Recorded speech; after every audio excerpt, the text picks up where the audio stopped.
Hello বন্ধুরা, চলে এলাম নতুন একটি ভ্লগ নিয়ে। হঠাৎ প্ল্যানেই আমরা বেরিয়ে পড়েছিলাম সুন্দর একটি জায়গার উদ্দেশ্যে। বৃষ্টি মাথায় নিয়েই কিন্তু আমাদের যাত্রা শুরু হয়েছিল। আর দেখতে দেখতে আমরা চলে এসেছিলাম সোনাদা। তখনও কিন্তু বৃষ্টি আমাদের পিছু ছাড়েনি। তারপরেই আমরা পৌঁছে গিয়েছিলাম দার্জিলিং বাস স্টপে। এখান থেকেই আমাদের শেয়ার কারে করে যেতে হয়েছিল সেই জায়গায়। আমরা এবারকার উইকেন্ডে যেখানে গিয়েছিলাম সেই জায়গাটির নাম জামুনি, দার্জিলিংয়ের সুন্দর ছোট্ট পাহাড়ি গ্রাম। তারপরেই আমরা চলে এসেছিলাম আমাদের হোমস্টেতে। চেক ইন করেই আমরা চলে এসেছিলাম রুমে। আর এই ছিল আমাদের রুম। আমাদের ভিউ রুম দেওয়া হয়েছিল। রুমটা যথেষ্ট নিট অ্যান্ড ক্লিন ছিল। দেখে বোঝাই যাচ্ছিল এই হোমস্টের যিনি ওনার তিনি বেশ শৌখিন মানুষ।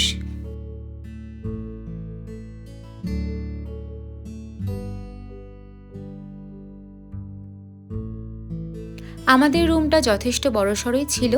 তার সাথে ছিল এই অ্যাটাচড বাথরুম। বাথরুমটাও যথেষ্ট নিট অ্যান্ড ক্লিন ছিল।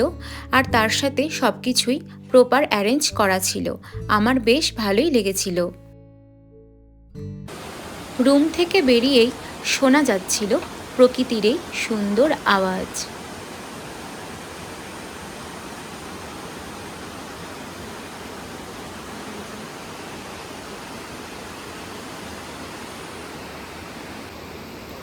ব্যালকনিতে এসে দাঁড়ালেই মনে হচ্ছিল প্রকৃতি যেন আমাদের নিজের কাছেই ডাকছে।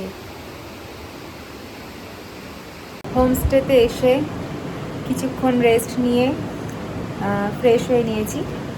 এখন যাব লাঞ্চ করতে। দুপুরের লাঞ্চ মেনুতে ছিল সাদা ভাত, স্যালাড, পাঁপড় ভাজা, বিনস ভাজা, করলা ভাজা, ডাল, চিকেন, তার সাথে টক দই। প্রকৃতির মাঝে বসে লাঞ্চ করার অভিজ্ঞতা ছিল এক কথায় অনবদ্য।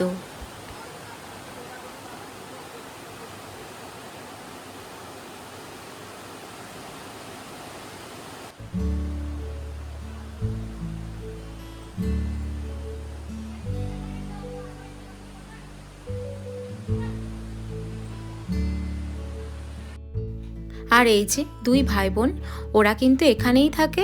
একজন বেশ শান্ত আর আরেকজন কিন্তু খুব চঞ্চল, বলা চলে একটু দুষ্টুও। আমি ওদের সাথে একটু খেলা করছিলাম।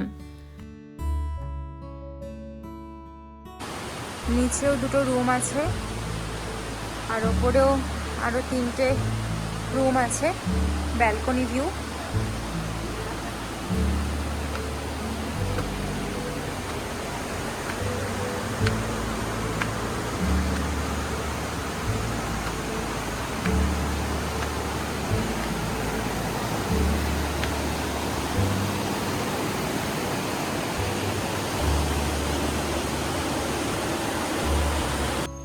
তারপরেই আমরা বেরিয়ে পড়েছিলাম চারপাশটা এক্সপ্লোর করার জন্য।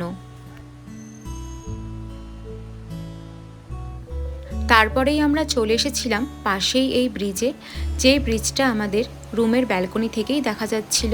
এই ব্রিজ দিয়েই এখানকার মানুষ নদীর এপার ওপার যাতায়াত করে থাকেন। তবে আমাদের একটু ভয়ই লাগছিল, কারণ ব্রিজটা বেশ অনেক বছর পুরনো আর ওয়েল মেনটেনও নয়। কোনো প্রবলেম হলে ওনারাই যতটা পারেন মেরামত করেন।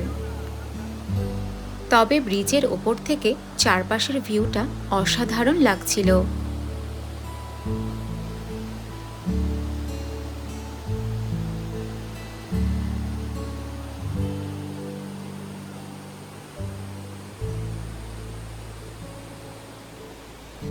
তারপরেই আমরা ব্রিজ থেকে নেমে গিয়েছিলাম নদীর এক পাশ ঘুরে দেখার জন্য।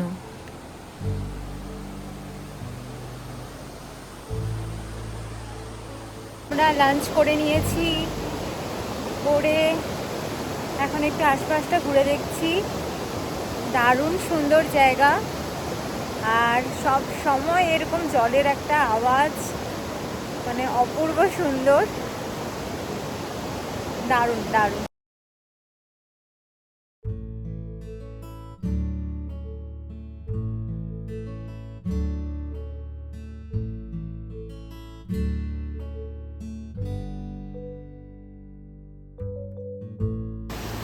ইচ্ছে ছিল নদীর জলে পা ভেজানোর, তবে নদীর জলে এতটাই স্রোত ছিল সেই সাহসটাই আর হয়নি। তাই দূরেই কিছুক্ষণ বসে আমরা সময় কাটিয়েছিলাম।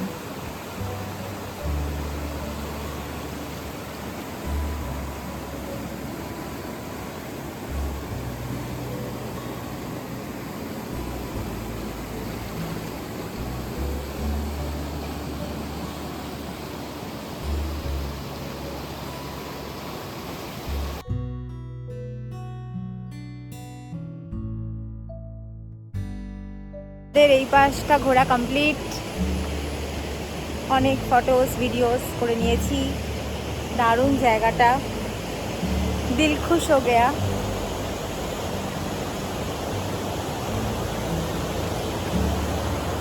এই যে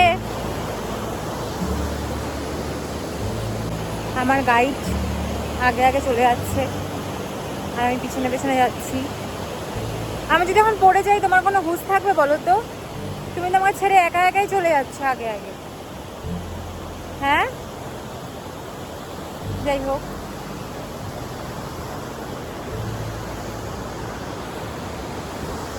দুর্গাপুজো, আমার পেছনে কাশফুল। ফেরার পথে আমার এদের সাথেও দেখা হয়েছিল। বাচ্চাগুলো এত সুন্দর করে মায়ের গায়ের মধ্যে ছিল, দেখে মনে হচ্ছিল যেন একটা সুন্দর ফুল। আর এই যে সবগুলো বাচ্চা কিন্তু এই আশপাশেই ঘোরাফেরা করছিল। আর এখানকার মানুষ কিন্তু এই মুরগি পোষে, আর ওই যে মুরগা ঘর, ওখানেই কিন্তু এই মুরগিগুলো থাকে।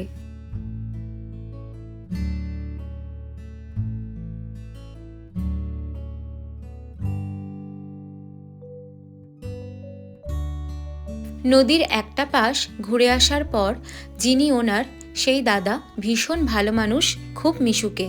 দাদাই বললেন গ্রামে মেলা হচ্ছে, তাই সেই মেলা দেখাতেই আমাদেরকে উনি নিয়ে যাচ্ছিলেন।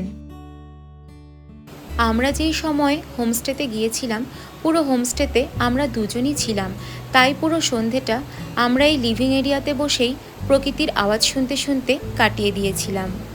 সন্ধে 7টা থেকে কখন যে রাত 11টা বেজে গিয়েছিল আমরা তার টেরই পাইনি। তারপরে চলে এসেছিল রাতের ডিনার। ডিনারে ছিল রুটি, আলুর দম, পনির আর চিকেন। তারপরেই ডিনার সেরে চলে এসেছিলাম আমরা ওপরে। তারপরে কিছুক্ষণ নাইট ওয়াক করে টাইম স্পেন্ড করে চলে গিয়েছিলাম রুমে। আজকের ব্লগ এ পর্যন্ত, দেখা হবে নেক্সট ব্লগে। বাই।